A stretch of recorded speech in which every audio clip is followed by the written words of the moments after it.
দর্শক স্বাগত জানাচ্ছি আজকের জেডএসআরএম নির্বাচনের পথে আয়োজনে। দর্শক আগামী ত্রয়োদশ জাতীয় সংসদ নির্বাচনকে কেন্দ্র করে সংশ্লিষ্ট সব সংবাদ জানাতে প্রতিদিন এই সময় নিউজ 24 এর সাথে আমরা হাজির হয়ে যাই। আজকে আপনাদের সাথে রয়েছে আমি জান্নাতুল সাদিয়া।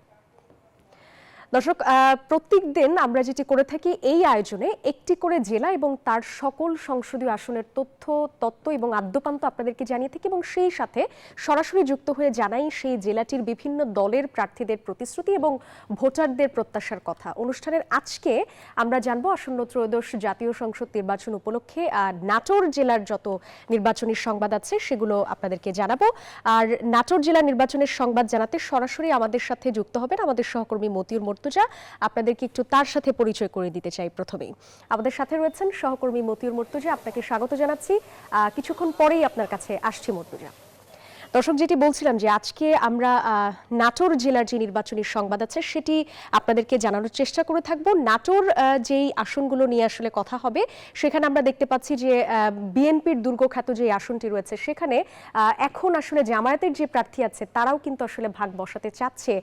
ঠিক সেরকম ভাবে আমাদের হাতে একটি প্রতিবেদন আছে যেটি বলছে যে রানী ভবানীর রাজত্বে এখন ভোটের আমেজ। বিএনপির দুর্গখ্যাত নাটোর 2 সদর আসনে এবার ভোটের মাঠে ভাগ বসাতে চায় জামায়াত ইসলামী। উন্নয়ন এবং নিরাপত্তা নিশ্চিতের যে বিষয় সেই বিষয়টি বিবেচনায় প্রার্থী পছন্দ করবেন বলে জানিয়েছেন ভোটাররা। মতিউর মর্তুজার একটি রিপোর্ট আছে, আমরা সেটি দেখে আসতে চাই।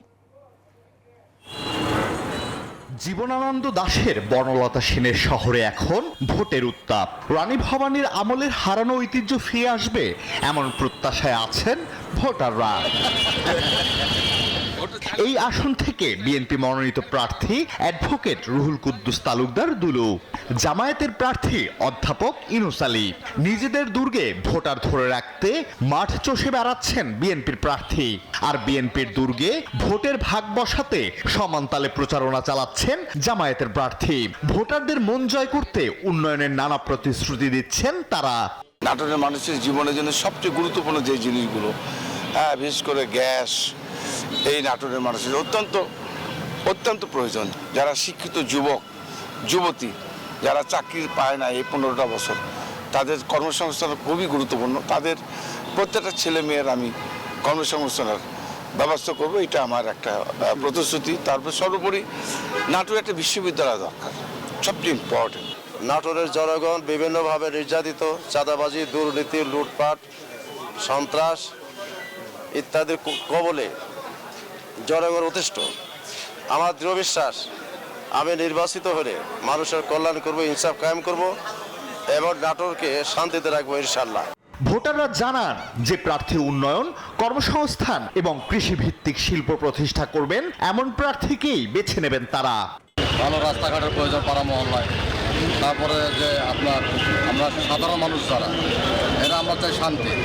সুতরাং মানুষ 24 অভ্যুত্থানের পরবর্তীতে চাচ্ছে যে নতুন একটা বাংলাদেশে নতুনত্ব কাউরে আমরা ক্ষমতা আনতে, যারা দুর্নীতি, চাঁদাবাজ এবং সন্ত্রাস এগুলো কিছু থাকবে না করবে মনে করছেন বিশ্লেষকরা। Desk report, news 24।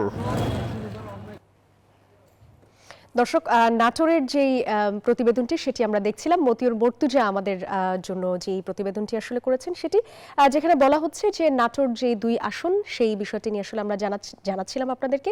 আমরা চলে যেতে চাই এখন আমাদের সহকর্মী মতিউর মর্তুজার কাছে। মর্তুজা, আপনি আছেন আমাদের সাথে, একটু জানতে চাই আপনার সাথে আসলে কোন কোন দলের প্রার্থীরা রয়েছেন এবং তারা এই আসনটি ঘিরে উন্নয়নে আসলে কি কি প্রতিশ্রুতি দিচ্ছেন, আর সেখানকার যে ভোটাররা আছেন তারাও বা কি চাইছেন উন্নয়নের ক্ষেত্রে, বিস্তারিত জানাবেন।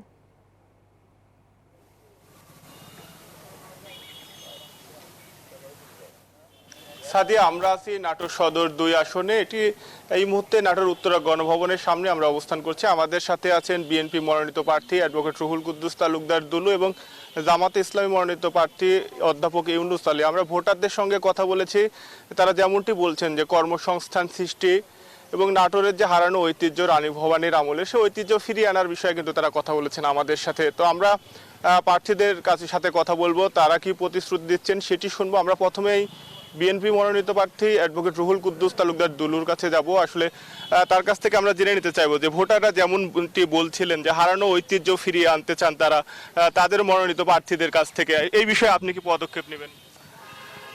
ধন্যবাদ নিউজ 24-এর যারা দর্শক এবং যারা আজকে আয়োজন করেছেন। আমি আমার নাটোরের মানুষের পক্ষ থেকে, নাটোরের ভোটারের পক্ষ থেকে আমি কৃতজ্ঞতা জানাই, ধন্যবাদ জানাই যে আজকে নাটোরের মানুষের কথা বলার সুযোগ করে দেওয়ার জন্য আমি কৃতজ্ঞতা জানাচ্ছি।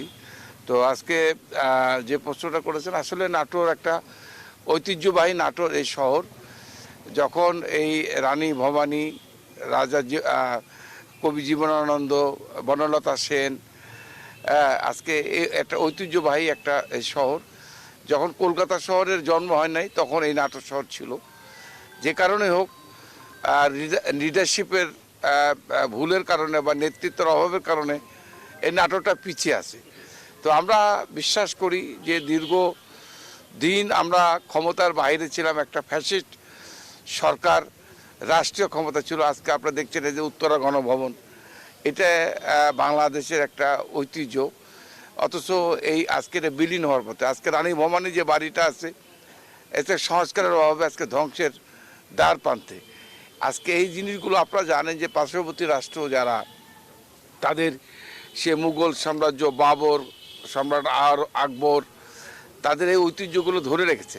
কিন্তু আমাদের নাটোর বা আমাদের দেশের এই পুরাতন ঐতিহ্যগুলো আজকে যে কারণে হোক, আমাদের তত্ত্বাবধানের অভাবের কারণে আজকে ধ্বংসের দ্বার প্রান্তে। আমরা আশা করছি দীর্ঘ প্রায় 20-25 বছর ক্ষমতার বাইরে থাকার কারণে এই জিনিসগুলো আজকে অবহেলিত। আমরা আশা করছি আগামী দিনের অতীতের সেই ঐতিহ্যকে আমরা আবারও মানুষের সামনে ফেরত আনবো বলে আমরা বিশ্বাস করি।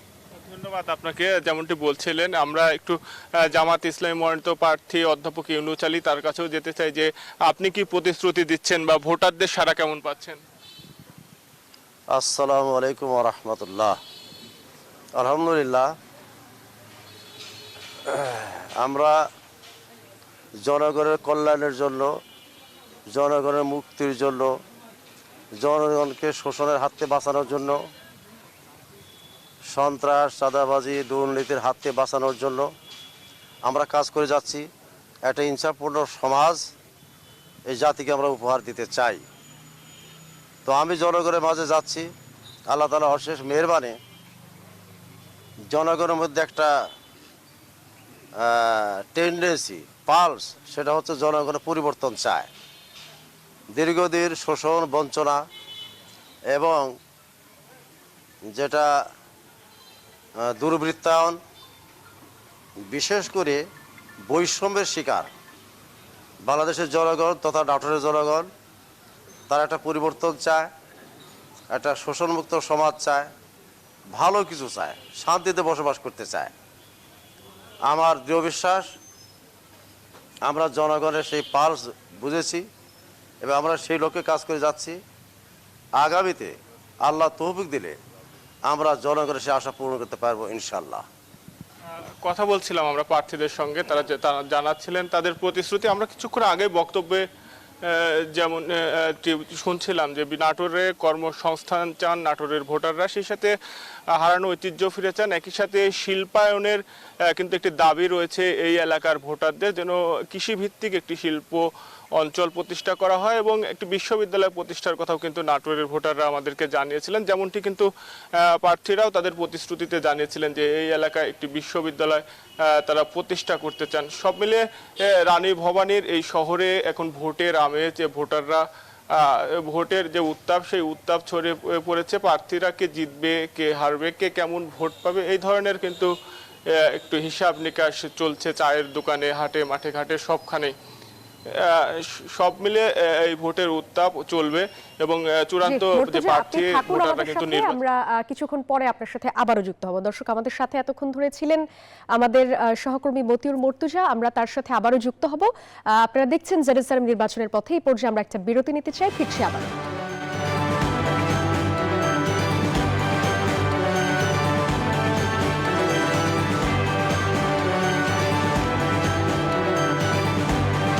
দর্শক, বিরতির পর আবারও স্বাগত জানাচ্ছি। আপনারা দেখছেন জেরুজালেম নির্বাচনের পথে এই আয়োজন।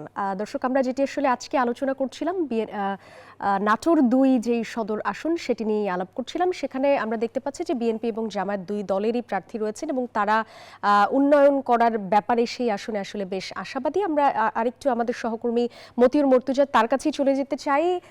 মর্তুজা, আপনি আছেন আমাদের সাথে। ভোটারদের মন জয় করতে তারা যে উন্নয়নের নানান প্রতিশ্রুতি দিচ্ছেন, তারা আসলে সেই কাজটি করতে কতটা আত্মবিশ্বাসী, কি বলছেন তারা, বিস্তারিত জানাবেন।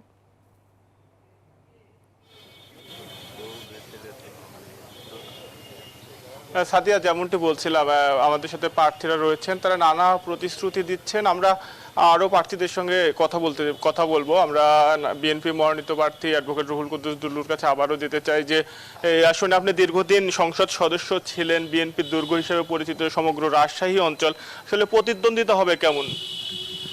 আসলে কোনো প্রতিদ্বন্দ্বীকে কখনো দুর্বল ভাবার কোনো কারণ নাই, কারণ এর আগেও আমরা নির্বাচনের অভিজ্ঞতা আছে। অবশ্যই নির্বাচন যেই জয়লাভ করুক প্রতিদ্বন্দ্বিতার মাধ্যমে হবে। তবে আমি আপনার মাধ্যমে নাটোর এবং দেশের মানুষকে জানাতে চাই যে রানী ভবানী বনলতা সেনের নাটোর আসলে যে নাম, এটা অ্যাকচুয়ালি আমি এমপি হওয়ার আগে বা এই দল বা নাটোরের দায়িত্ব পাওয়ার আগে নাটোরটা এই শহর থেকে গ্রাম একটা বিচ্ছিন্ন একটা এলাকা ছিল। যেখানে আমি দাঁড়িয়ে আপনি যে গণভবনের ছবি দেখতে পাচ্ছেন আপনারা, এটা রাজার বাড়ি। এই রাজার বাড়ি থেকে কিন্তু কোনো জায়গায় যাওয়ার কোনো রাস্তা ছিল না।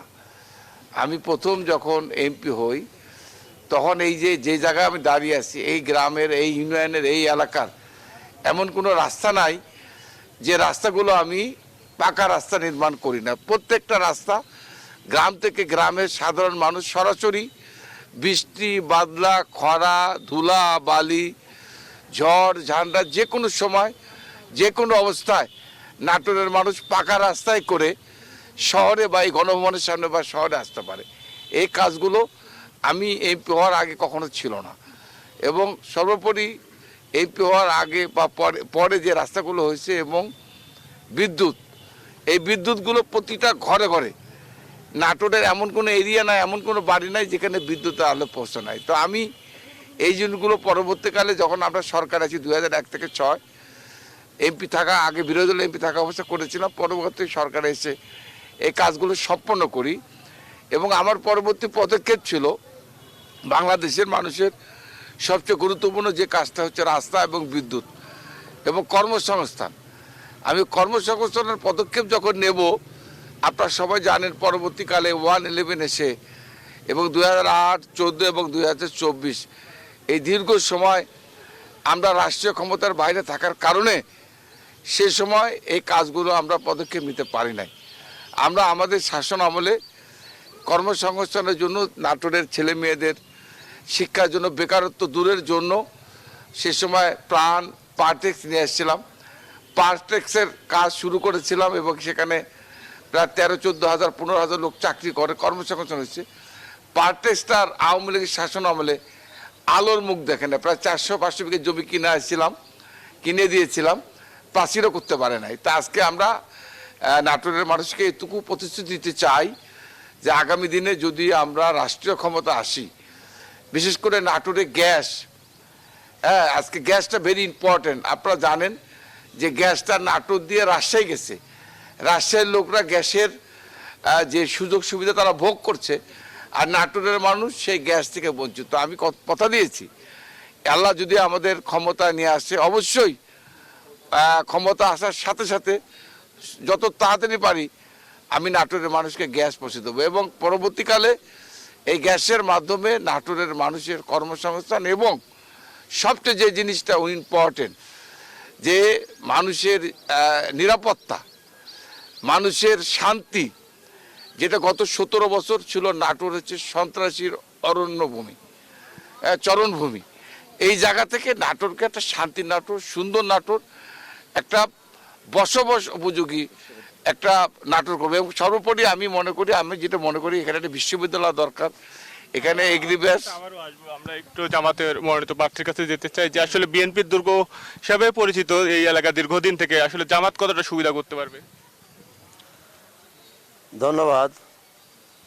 আমরা যে অঙ্গনে দাঁড়িয়ে কথা বলছি একটু না বললেই নয়, যেহেতু এখানে মিডিয়ার মাধ্যমে যাচ্ছে। এটা তো উত্তরা গণভবন, ব্রিটিশ সাম্রাজ্যে যেখানে সূর্য অস্ত যেত না, সেই সাম্রাজ্যেরই ধারক ছিল এই একটা রাজবাড়ি, যেখানে এখনো ব্রিটিশ সাম্রাজ্যের ঘণ্টাধ্বনি বেজেই চলেছে। এটা বাংলাদেশের ইতিহাসে একটা বিরল ঘটনা যে ব্রিটিশ সাম্রাজ্যের ঘণ্টাধ্বনি নাটোরে এখনো বাজে। সেই প্রাঙ্গণে দাঁড়িয়ে আমরা বলতে চাই, বাংলাদেশের জনগণ সব সময় বঞ্চনার শিকার, বৈষম্যের শিকার। আমরা ব্রিটিশের এই যে শোষণ নির্যাতনের হাত থেকে মুক্তি পেলাম, মনে করেছিলাম পাকিস্তান হলো, আবার শুরু হলো বঞ্চনা, আবার শুরু হলো অধিকার হরণ। পাকিস্তানের হাত থেকে আমরা স্বাধীনতা পেলাম ৭১-এর পরে, আবার শুরু হলো নতুনভাবে। যাবো এই মুহূর্তে স্টুডিওতে একটু ফিরে যাচ্ছে সাদিয়ার কাছে। সাদিয়া, মর্তুজা, আপনাকে অনেক ধন্যবাদ আমাদের সাথে যুক্ত হওয়ার জন্য। দর্শক, নাটোর ২ সদর আসন নিয়ে জানাচ্ছিলেন সহকর্মী মতিউর মর্তুজা। দর্শক, এই ছিল জেডএসআরএম নির্বাচনের পথে। আপনারা যারা এতক্ষণ সঙ্গে ছিলেন সবাইকে অনেক ধন্যবাদ।